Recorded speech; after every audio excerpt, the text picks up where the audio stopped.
The second the 2025 Met Gala dress code was announced, the entire world was set alight with excitement and wonder at how the biggest names in fashion, music, film, and sport might interpret Tailored for You. Never before had the Met Gala celebrated Black style, and as more details emerged around the key themes of the accompanying exhibition, including Black dandyism, respectability, disguise, tailoring, the influence of hip-hop, and the Harlem Renaissance, it became the most anticipated Met Gala ever. This past Monday, we finally got to see the results of months of discussion, preparation, and multiple fittings that saw stylists, makeup artists, hairstylists, nail techs, barbers, and tailors go into overdrive to make the night a success. While it was definitely a financial success, raising $30 million, the most the gala has made in over 77 years, and the exhibition itself has been extended to October 26th, some are calling this the most important Met Gala ever. But there are others who've called it a missed opportunity. Let's break it down. Hi, this is Charisse Kenyon, and this is the Beauty Me podcast, the show that brings you the best stories in beauty.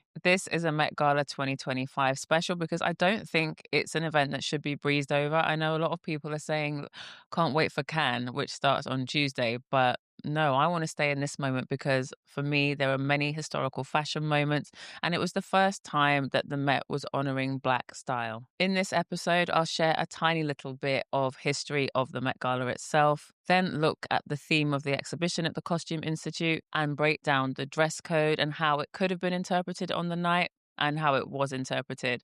And then I'll be sharing 3 takes from 3 people I really admire. I've got beauty editor Kayla Greaves, fashion creator Aston Morrison, also known as Aston Em, and Justin Friedman, a stylist who is also the man behind the iconic Instagram account Tom Ford for Gucci. At the end of the show, I'm going to share my major flop of the night, as well as my 3 top looks, which was pretty hard to narrow down, but we don't have all day. In the meantime, I've already made videos about several of my favorite looks and trends that I noticed from the night. You can find them on all my social platforms. Before we go on, make sure you hit subscribe. First, let's look at what the Met Gala is. It's an annual event that takes place on the first Monday in May at the Metropolitan Museum of Art in New York. It began as a fundraising event for the Costume Institute in 1948. And when it first started, it was very much a society event, only for the wealthy and well-off. And of course, it was all about raising funds to preserve fashion history. And it remained that way until the 1990s. But then as the worlds of television, music, and fashion became intertwined, it became a much bigger deal. And today, tickets for the Met Gala cost $75,000 each.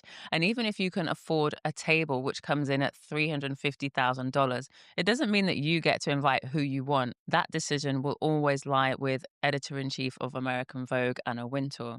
Today, it is, of course, still a fundraiser. And last year's event raised $26 million. But it's also become the most fashionable event on any calendar, not even the fashion calendar.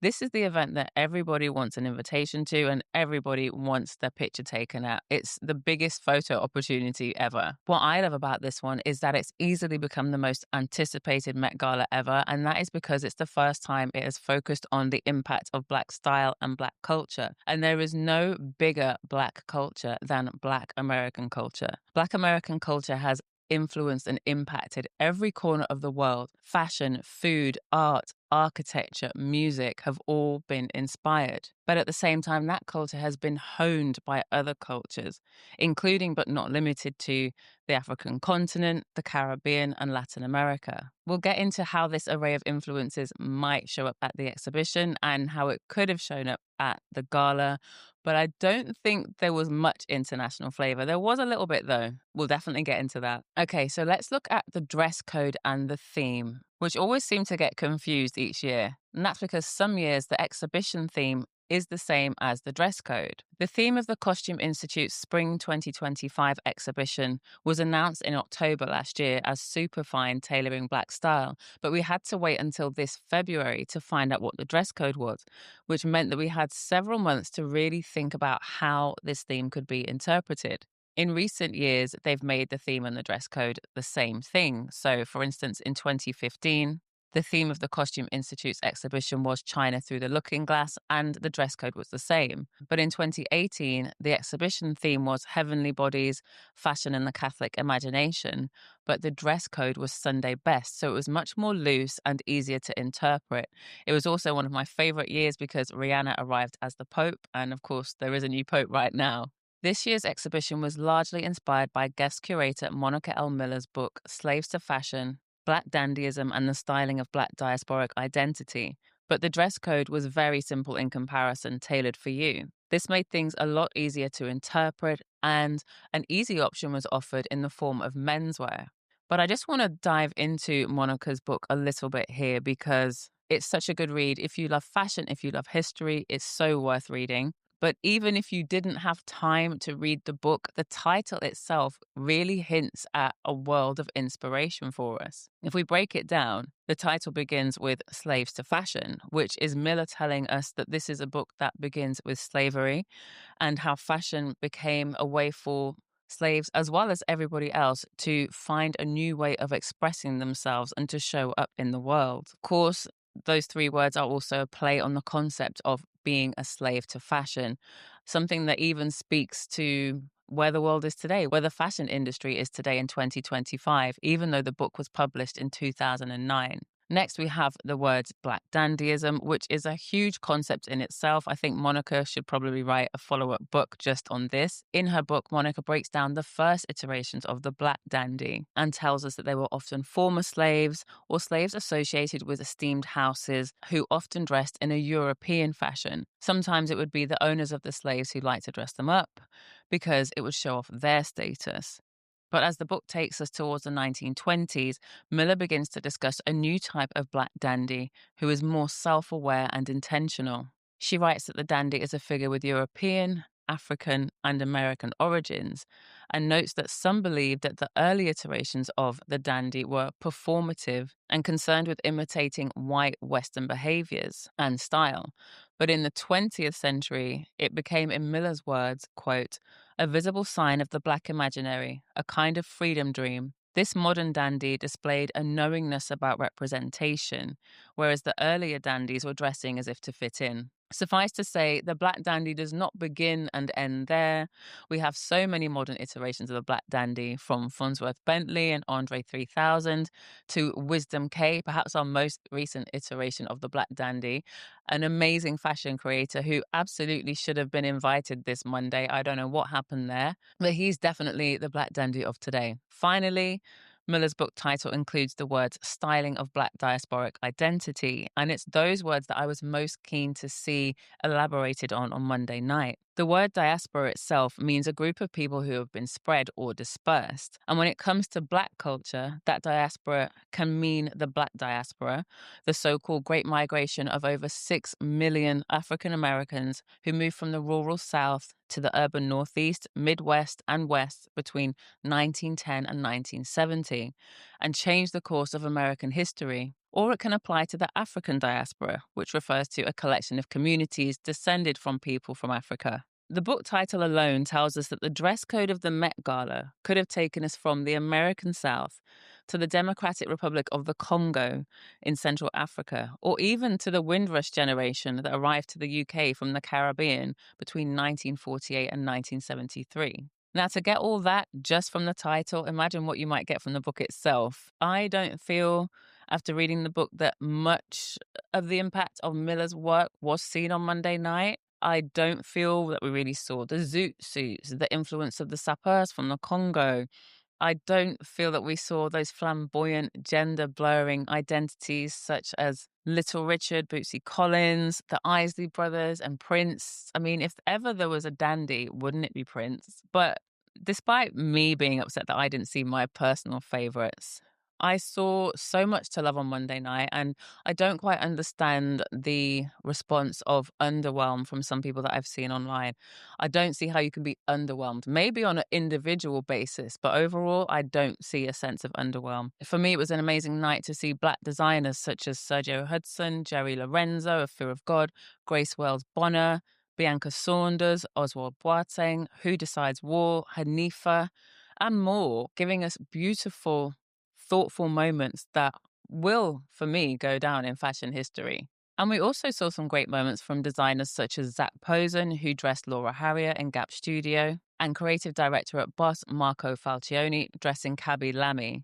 Those two specifically really showed me that brands can show up in the right way by just getting invested in the stories behind these looks. By the way, I really would love to know what you wanted to see more of. Who did you want to see? Who are you looking forward to? Was this a case of peak Black excellence for you? Make sure you let me know in the comments. So, with that being said, I think it's time to introduce our first guest. This is Aston Em, one of my favorite fashion creators and easily the most talented one that we have. Here, he's going to share his top 5 or 6 moments from the night. Aston, I want to know your top 5 picks for the Met Gala. Top 5. Okay, so we're gonna start out with Kaby. I loved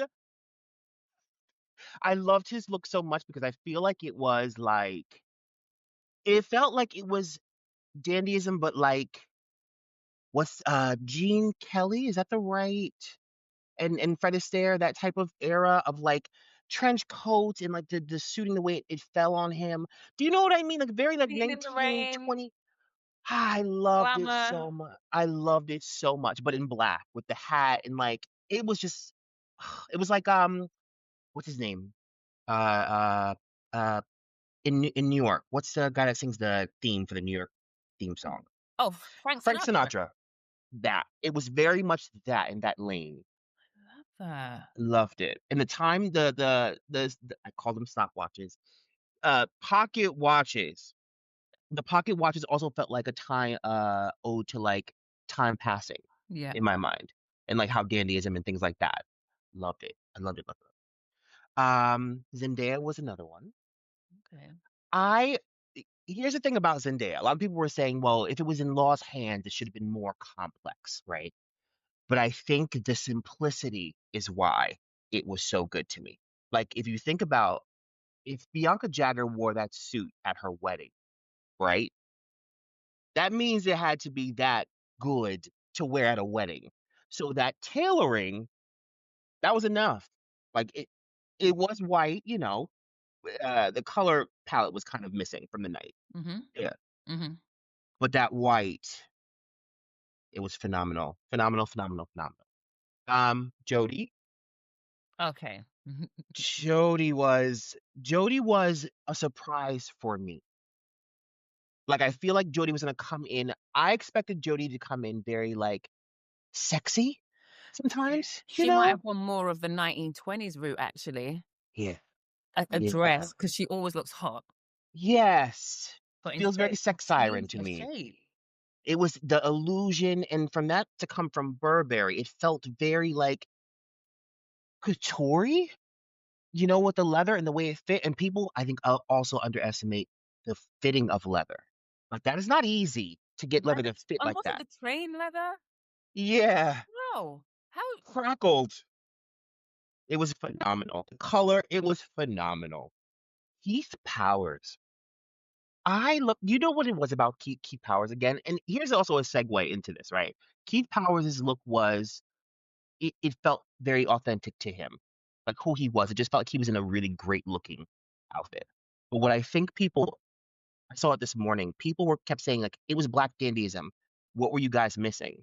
And I'm like, it wasn't black dandyism for the steps. It was dandyism in general, correct? It was tailoring in general. So dandyism was you could interpret that Dandyism was however you a wanted to. part of it, which is why it's wound me up so much. Tailoring the theme of the dress code, to be clear, the dress code is tailored for you, which is very Right. open. So if you want to go with that, you can. It is not you must wear menswear even. It is not Yeah. you must be a black dandy even. They are the themes that go into the exhibition. Exactly. I don't understand. I saw some girl and like the post got like tons of likes. Everybody's like, well, yeah, everybody just came in missing the theme. They did. Don't get me wrong, but it wasn't focused on black people. You know what I mean? And I'm black, and I wanted it to be about the whole night. It wasn't. It was about tailoring. Yeah. So I don't know. Lastly, Shabuzi. Shabuzi. Shabuzi. I I'm in Shabuzi. love. Shabuzi.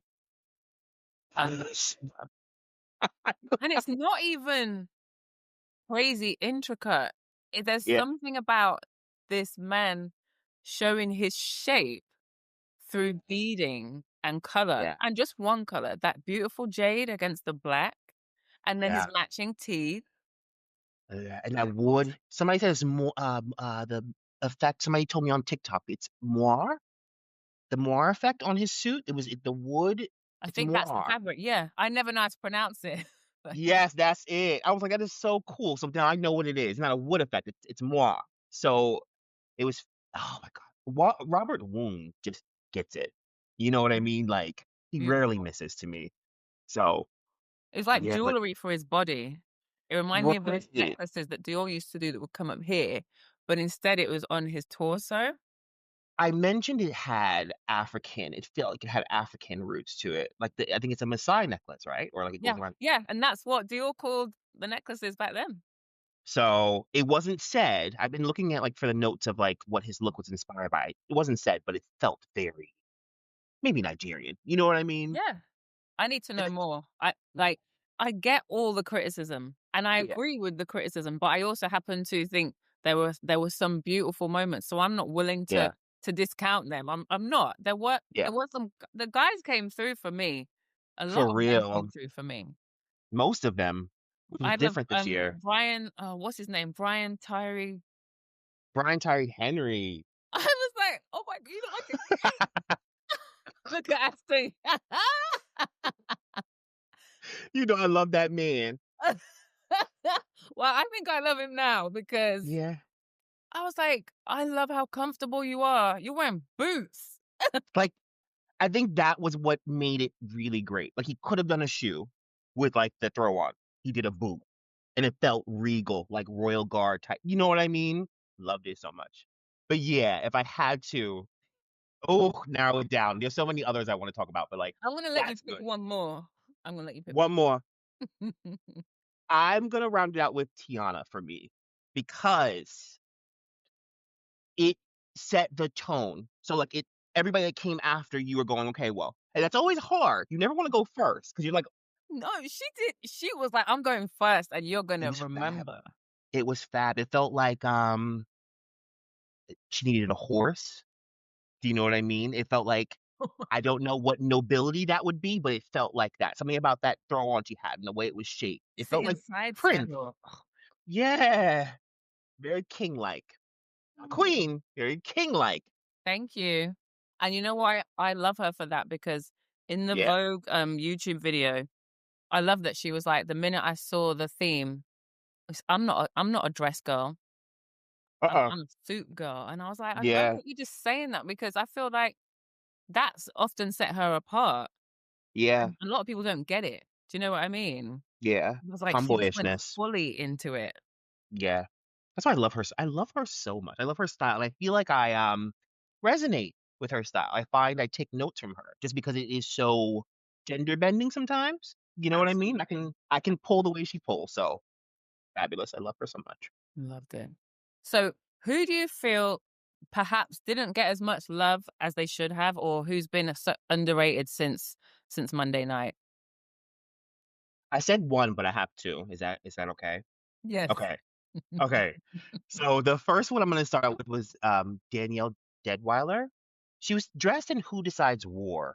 They dressed a few people that night.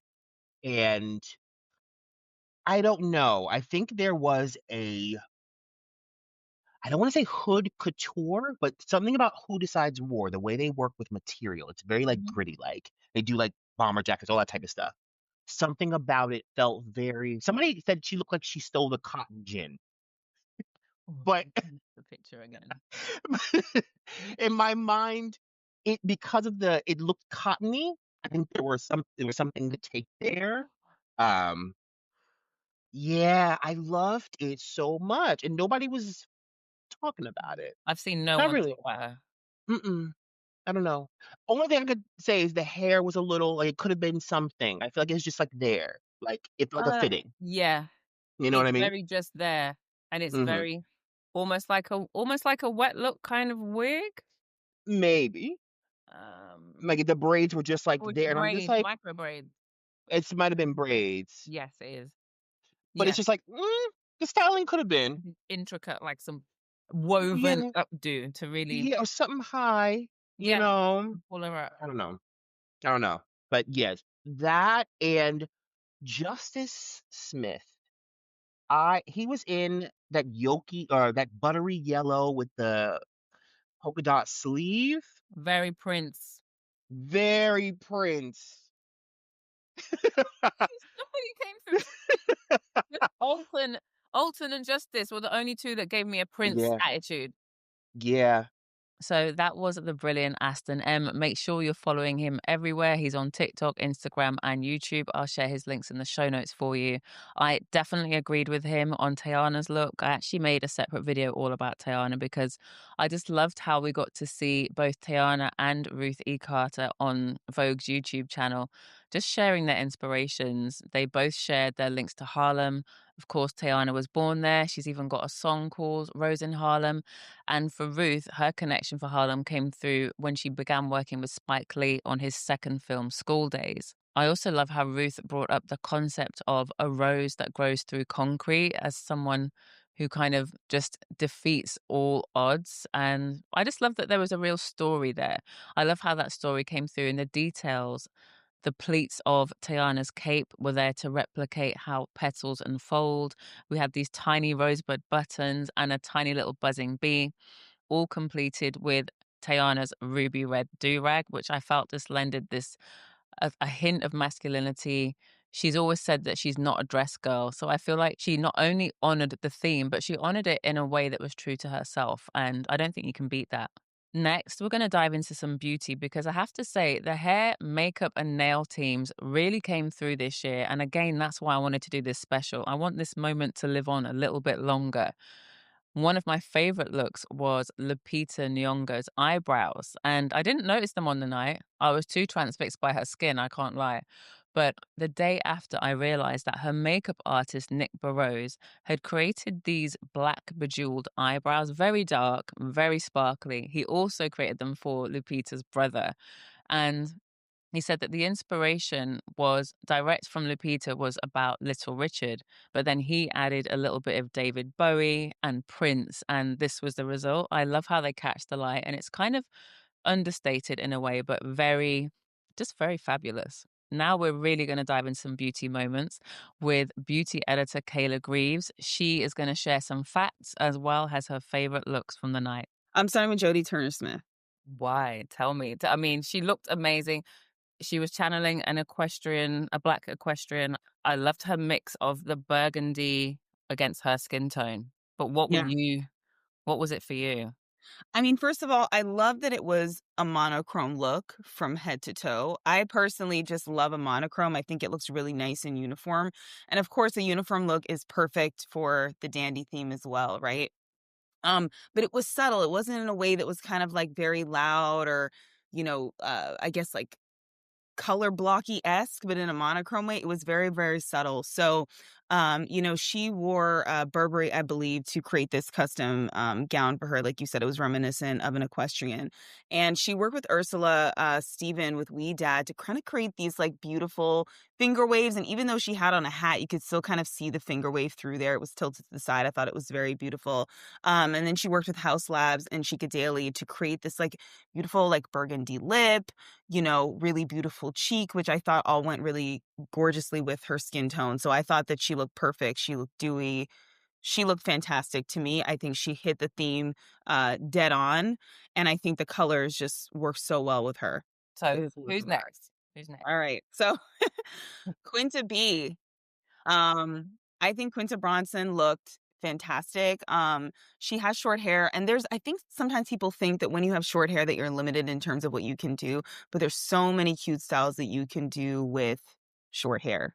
This was kind of like a Betty Boop-esque look. It was done by Karen Miller. She used Thank God It's Natural products as well as Dyson to create the look. I thought it was so beautiful. She also worked with makeup artist Rebecca Aladdin to kind of create this like subtle smoky eye, but very sexy, neutral lip. She had matte skin, but she was still glowing. And she really just this look was, it was very clear that it was, focused on that era, but at the same time, it still let her clothing shine as well. So I thought she looked beautiful. I feel like to me, she looked the most comfortable as well. Like That too. who she is, what she's wearing. I felt like she looked good and she felt comfortable. So that being there was just the bonus. Do you know what I mean? And that's the thing too. I think sometimes celebrities kind of get wrapped into trying to look too perfect rather than just like playing into the theme of the night. But I think that Quinta found that perfect balance with that, where you could see her personality shine through the look, but she also just like was showing up as herself. Yeah. Okay, number 3. Number 3. Okay, so I know the dress was a lot of people had a lot of things to say about the dress, and whether or not people liked it is up to them. But Megan Thee Stallion, her hair to me was extraordinary. So it was reminiscent of Josephine Baker. Kellon Derrick used T3's single pass curl X to create this look for her. And it was just this like, I don't know that I've ever seen a ponytail just like that before on the He red made it using carpet. donuts, didn't he? He made Yeah, several donuts, stacked them, exactly. and then the ponytail. Right, so it was kind of like a beehive and then a ponytail, which I thought was really interesting. So I've seen obviously like the beehive look before. Lupita N'Yongo has done her hair like that by Vernon Francois before, at previous Met Galas. But to do it with a ponytail is just something I hadn't seen before. And kind of, the orangey burgundy color I thought worked really well with her. I thought it was gorgeous. Diana Shin did her hair and makeup, and I really love like this kind of like extreme cat eye. It just kind of like lifted up her face. I thought it was beautiful. So I thought that, and also the little diamond details in the hair as well too, that I don't think that a lot of people may not have noticed that kind of match with the dress. It played a little bit on what she was wearing. I thought that was really beautiful and really gorgeous. So I thought her beauty looked great. So Same, I think she's that's why I still made a video because yeah, to me, the dress wasn't fitting. And that's the thing sometimes. I think you can put on a dress and when you're standing still, it's great. But once you start it's moving blue. and you're blessed with, the bosoms, you can't control that. And Michael Kors was right next to her. And I was like, he was enjoying the limelight. And I was like, can you take a look at your client? Look. Next look. Cardi B. Cardi B. I loved her take on this like side parted, sleek, but still voluminous afro, and also the look, also the way that, the side part came across her face. So she worked with Tokyo Styles and used Got to Be products to create that beautiful afro. It was kind of a little bit blunt at the ends too, which was really cool. But very, very textured. She got her skin prepped by Vanessa Mark in New York City at Vanessa Mark Spa.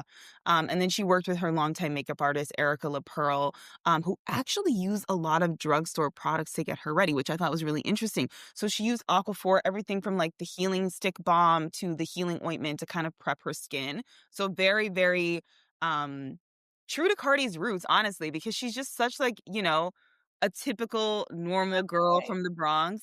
And then they also use drugstore lashes. So I Envy lashes. They use the feline vibe lashes to kind of create that beautiful eye for her, which I thought was just fantastic. And again, it was so true to who Cardi was as a person. So while she's still on this Met Gala red carpet, she's wearing this gorgeous green ensemble. Her, we saw the eye makeup with the green too to kind of play into that. But she was still using just like products you can just pick up at your CVS or Boots if you're in London, And I thought I just love that about her. So I really appreciated that about her beauty look. I appreciate you telling me because don't get me wrong, I love when makeup artists they're getting their money, they're partnering with brands, but Right. it can make it feel a bit like, oh, you really used all that brand for this face. Well, one, some of us might not believe that, and two, Yeah. maybe I can't afford that. So I love that that artist has retained what she's doing, and because they know what works. It doesn't really matter if they partner with someone; they're gonna have their Right. go tos, especially for their specific clients. Um, I thought Cardi, like, I feel I might have to make an extra video about Cardi because I just thought she looked so beautiful, and the color of her hair, it was like this warm brown, and Right. she reminded me of when Whitney Houston, it wasn't as big as that, but Whitney Houston would have like this curly brown bob that I know had what shape you're to talking it. about. And I was like, this is good. Like, we just need more. I love the green on her. I loved It how was beautiful. textured it was. She had a cummerbund, but it was tight. So it felt, again, it felt like Cardi, but just this elevated. I just loved it. I just Yeah. really, really love that look. Okay, so your fifth beauty look. My fifth beauty look. And people can debate me on this and say whatever, because I know a lot of people are saying that she's not so glam as she used to be. But I really appreciate Pamela Anderson. So she did a blunt bob with a little bit of body to it, very, very short bang. This is done by Lacey Redway, who is an OG, by the way. Let's give Lacey her respect. She was wearing a Tory Burch dress. And, people can say whatever they want, because I think that they have an opinion and this image of what Pamela Anderson should look like in their head. But that was also Pamela Anderson 20, 30 years ago. Pamela Anderson is in a new era now.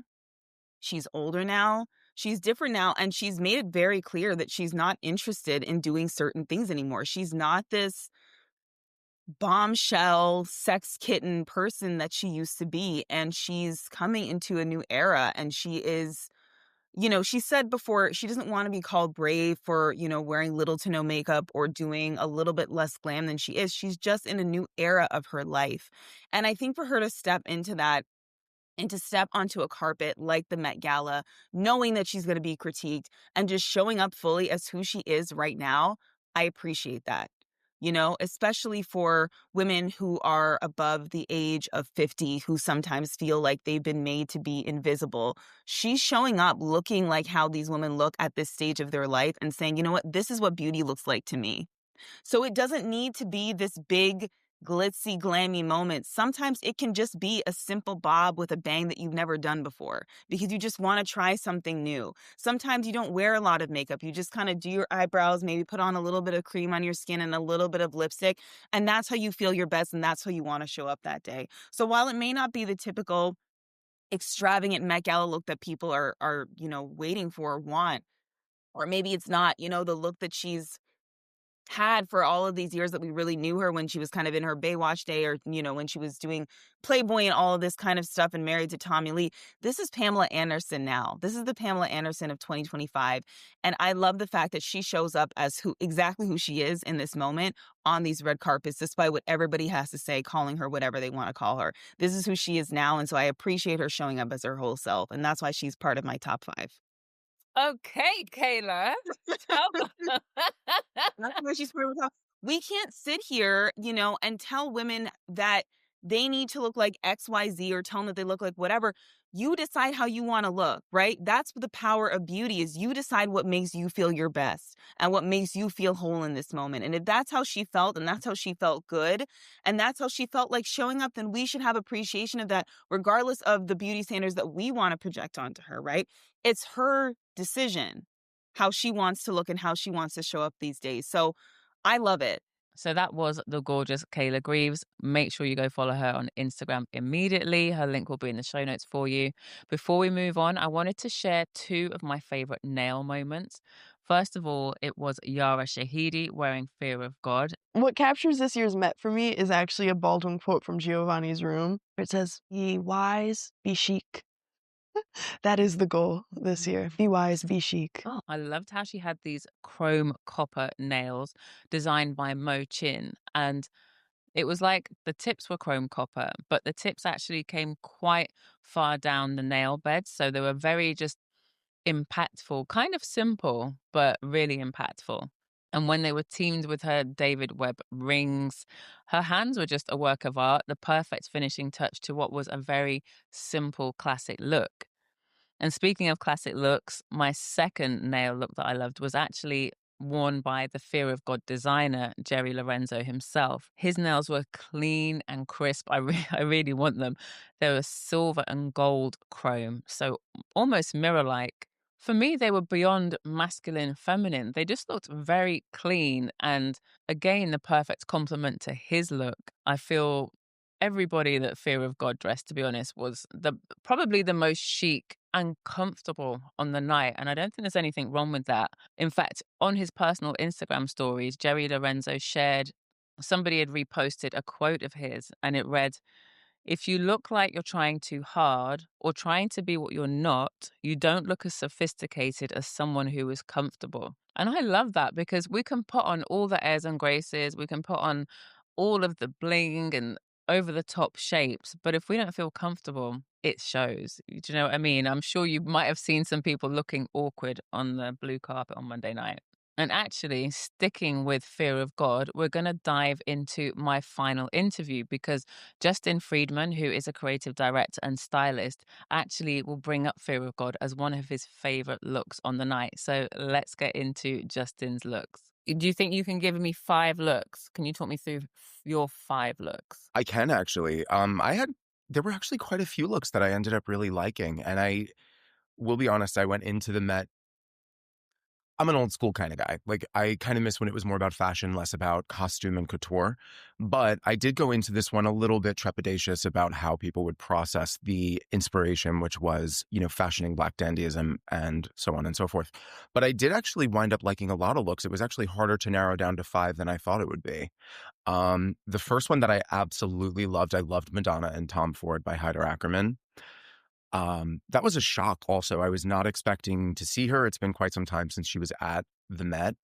And that look was also kind of shocking coming from her in a good way. Felt like a really nice progression for her style. It's not what we've been seeing her in for the last decade, at least, where it's been more dominatrix, corset, garters, fingerless glove, very that. So it was really nice to see her in something that threw back to her own history in a way, as well as paying tribute to Black dandyism.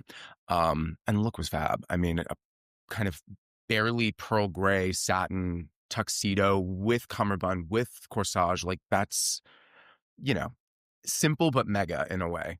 And I loved the sort of callbacks to a sort of feminized butchness, like that kind of Josephine Baker thing, Gladys Bailey, like that kind of vibe of it, translated through Madonna's own history with old Hollywood glamour and channeling, the icons of pseudo-lesbianism back in the day. I loved it for that reason. It gave me Marlene Dietrich. Yeah, it really called back to that Marlene Dietrich moment, in Morocco specifically, where she's got the whole like top coat and tails on. But it was really good. I was very happy to see it, and like I said, really surprised to see her there looking so fantastic. Okay, who's next? Next one, I loved Tracee Ellis Ross. Loved. Massive fangirl of hers. She can do no wrong in terms of fashion in my estimation. That was just a major look. And team her up with Marc Jacobs, who's been on this role of kind of exploring his own couture sensibilities in a way. Like, I almost feel like he's in a couturier stage of his career. That was so major. That color palette was everything. That burgundy with that red pocket square, with that icy pink trouser with the white, and then that shocking pink cummerbund that actually turned around to reveal a massive like bow in the back. It was so fabulous and a little over the top, but it also brought to mind a lot of fashion history. It brought to mind Yves Saint Laurent's Porgy and Bess collection. Obviously, Yves Saint Laurent was really the first major European couturier to acknowledge the influence of Black fashion on his own fashions. It brought to mind, Ungaro in the 80s, just the overtness and the kind of happiness of it. And that was what I loved about it. It just made me happy to look at. It was really joyful looking. And she herself, I mean, she's fabulous in anything she puts on. She always looks like she's having the best time. So I loved that look. It was fantastic. It felt I don't feel like anybody else could have worn it like that. No, I don't think that would have worked on anybody else. It I don't would think have I been would have liked it on uncomfortable, anybody actually. else at all. I mean, it was, and it even reminded me, like, there was something about the extremity of the silhouette that brought to mind some of the artists of like the Harlem Renaissance and the murals that they would do of like these jazz scenes in jazz clubs. I mean, Aaron Douglas, that was one that came to mind right away, kind of envisioning this hustle and bustle of 1920s New York. It almost had that sort of quality to it, like not quite caricature, but illustrative in a way, like so Exaggerated, blown out of yeah. proportion. It was fantastic. Good. I loved Miley Cyrus and Aliyah. A lot of people are probably going to be like, it has nothing to do with the theme, to which I say, okay, so she looks fantastic. That's what I felt, because I want that outfit She looked immediately. incredible. There was I give her a pass. 100%. But for me, like, and then this was me maybe trying to justify my choice. I'm like, ooh, she's wearing essentially a modernized, minimalist, abstracted version of a Spencer jacket in croc. Like, it's a tenuous connection, but we're gonna go with it because I love the look. I think she looked so incredibly fabulous on the red carpet. It's not even red anymore. I wish it were red. Gorgeous. Who's next? I loved Iman Hammam in Magda Butrym. That was another one too, where immediately it brought to mind, like my first impression was Al Hirschfeld caricature drawings. Al Hirschfeld was a major illustrator. He's probably best known for his caricatures that are plastered all over the walls of Sardi's in the Theater District in Manhattan. That was my first impression because it was the feather jutting out of the fascinator. It was the really exaggerated, sharp, clean silhouette. The black and white, obviously. But then as I'm looking at it, I'm like, okay, basically this is like Cab Calloway in a zoot suit meets Klaus Nomi, and I'm kind of here for that. It was fabulous. Someone in my story actually she was like, I don't know who she is. And I was just kind of like, bite your tongue. She's fantastic. She's just, fantastic model. She's been in the business for a decade and a half at this point, I think. Well, you know her now. Yeah. I mean, like she is, you know her now because she looked fantastic. Nailed the theme for me, but also in a way that still felt kind of restrained and not veering too much into costume. It also looked just like easy to wear, relatively speaking. It was a fabulous it was a onesie, basically. Yeah, 100%. I'm here for that. My last favorite, I kind of had to split in two because I was dead tied, and it was a lot of work to try to make sense of it. So the first one was Nicole Kidman in Balenciaga. Again, one that on the surface was not necessarily about the theme, but the more I looked at it, the more her dress, which was basically a 1950s cocktail dress, like the most quintessential feminine silhouette you can think of, almost had the sharpness of a tuxedo. It had the kind of aggressive lines of a tuxedo. The more I looked at it and the more I really took in like the subtle details, like the way it was banded, the corsetry, the way the back dipped out, it felt as masculine as you could take something that looks that feminine, if that makes sense. Yeah, it makes sense. And I loved her styling. I love that short hair on her. She looked really good. She looked incredible. I mean, she never doesn't look incredible, but it was also really nice to see her at the Met Gala again. It's been a while. Well, I thought the hair was everything. She could have worn a t-shirt and it still would have been like gag. Yeah. And then the other side of that tie was Hunter Schafer and Prada. Oddly, one of my outfit I want. Oddly, one of my favorite looks. Considering it was fairly simple, but like it was giving me such, you mentioned Marlene Dietrich. That was giving me such Marlene Dietrich. But if you cast Marlene Dietrich in the picture of Dorian Gray, because it was calling on 19th century dandyism. And I feel like a lot of the attendees went more for 20th century dandyism. And I kind of liked that she didn't, and that Prada didn't. It looked modern and it looked very, very uncostumey and unhistorical in a way, but it still kind of felt historical.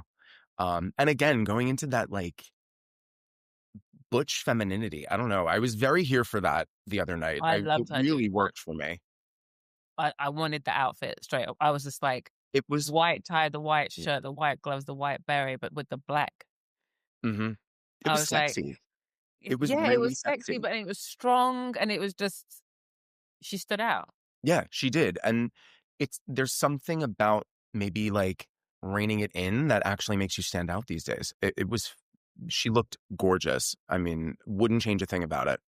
Okay. So was there anyone for you that you feel should have gotten more attention? Because I feel like even today I'm seeing looks that were not on the Vogue website. It's like they're starting to appear everywhere else. Yeah. So who's flown under the radar for you that should have been seen more? So there were two contingents, mostly of men who came to the event that I feel like did not get nearly enough buzz. The first contingent was the Jerry Lorenzo Fear of God crowd. everybody that Jerry dressed looked incredible. He himself looked incredible. Obviously, that's a given. I mean, I would live in that outfit if I owned it. Adrian Brody was wearing Fear of God. I loved what he had on. And he was one of those that I saw that night in real time, but couldn't identify the make. Kind of looked like Fear of God to me, but there was no confirmation on any of the websites. And I love the way Fear of God spins traditional menswear. I love the way Jerry's vision for it really strips it down to the shape itself and kind of no adornment whatsoever, no detail whatsoever on the surface. They all looked beautiful and they all looked sexy. They looked really, really good. But because it was a more subtle approach, I don't think they got nearly enough attention, and they deserved a lot more attention than they got because they, first of all, they were representing a Black male designer who built his own brand. He didn't take over a brand. He didn't come up in any other way other than through his own vision. And they all looked impeccable while representing his work. So I really would love some justice for the Fear of God crowd. They looked amazing. And the other contingent of menswear that I feel like did not get enough play, I think they were kind of overshadowed by Madonna in a way, was Hyder Ackerman's Tom Ford crowd. The men in that crowd looked incredible. Hyder himself looked impeccable. He was probably my favorite men's look of the night just because of the fact that I would wear that in a heartbeat. That suit was incredible, but he also looked beautiful in it. He looked absolutely magnificent.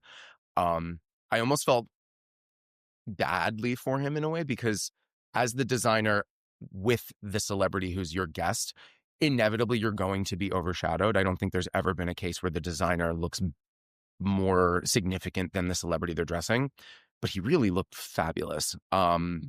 And then there was Stormzy.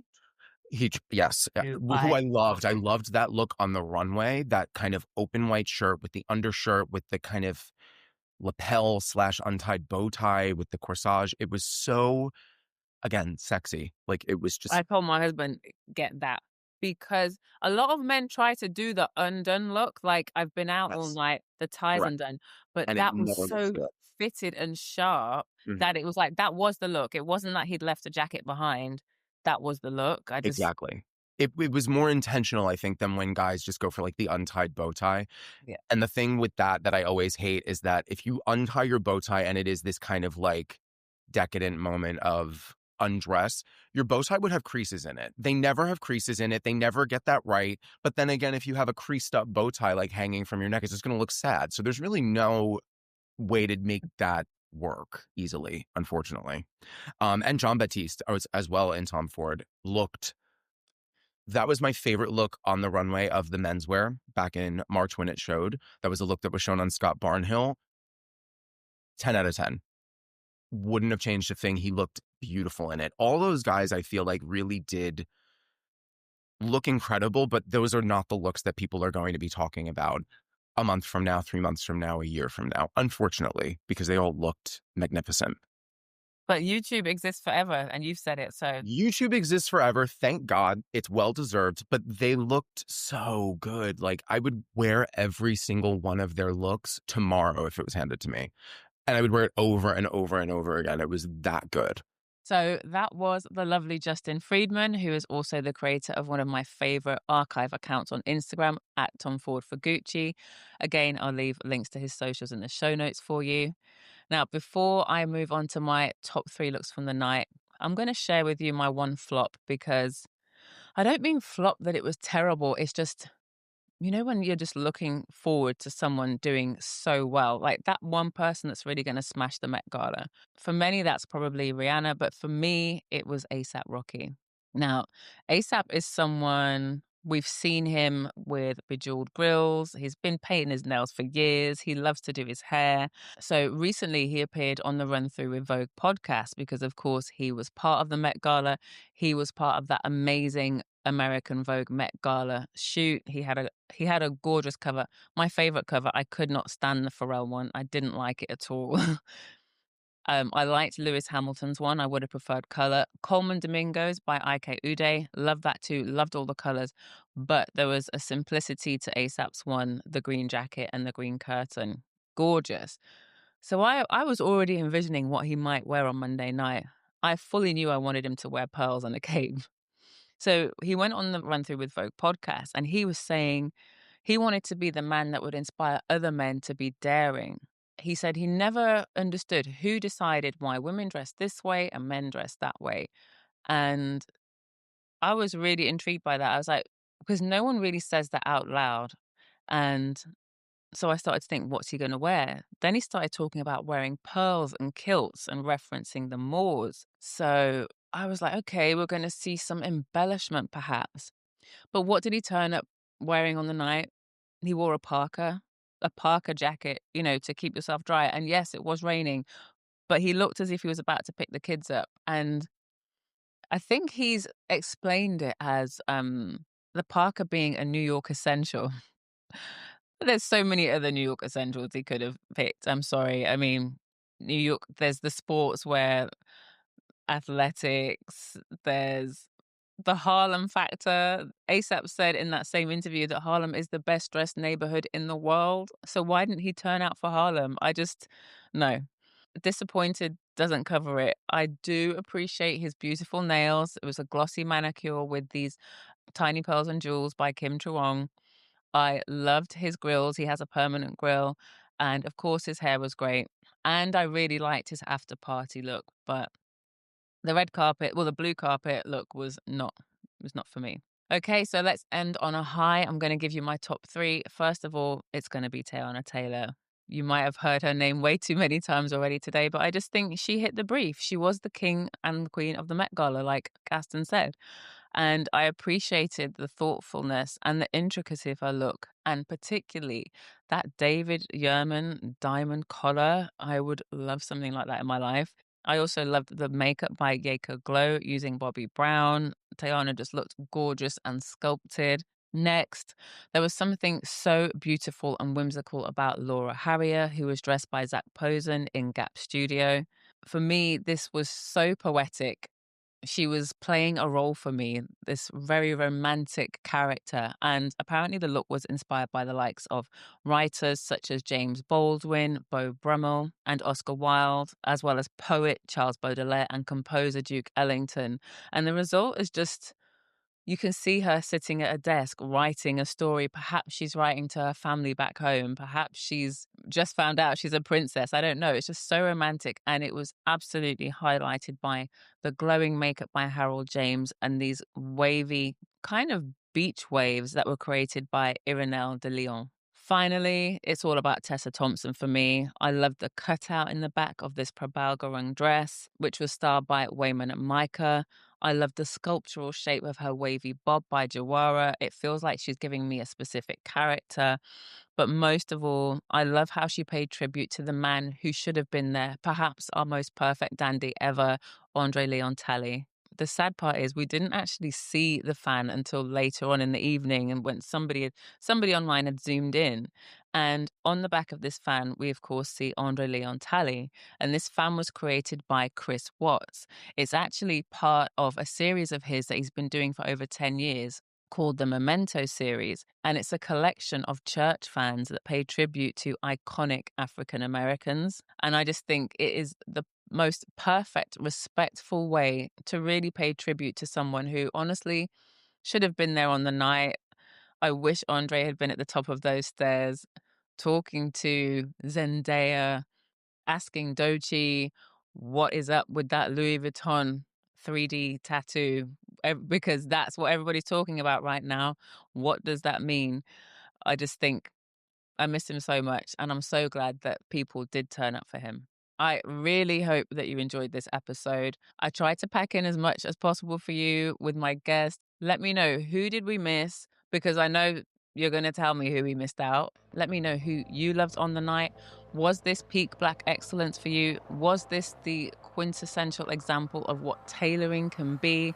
Were you excited? Or were you one of the underwhelmed? I want to know. Let me know in the comments. And if you're listening on Spotify, you can also talk to me over there. We can chat to each other now. If you're listening anywhere else, please do leave a rating or review. And if you're here with me on YouTube, thank you for being here. Please like this video and make sure you hit subscribe so you don't miss the next one. Thanks so much for being here. I'll see you next time.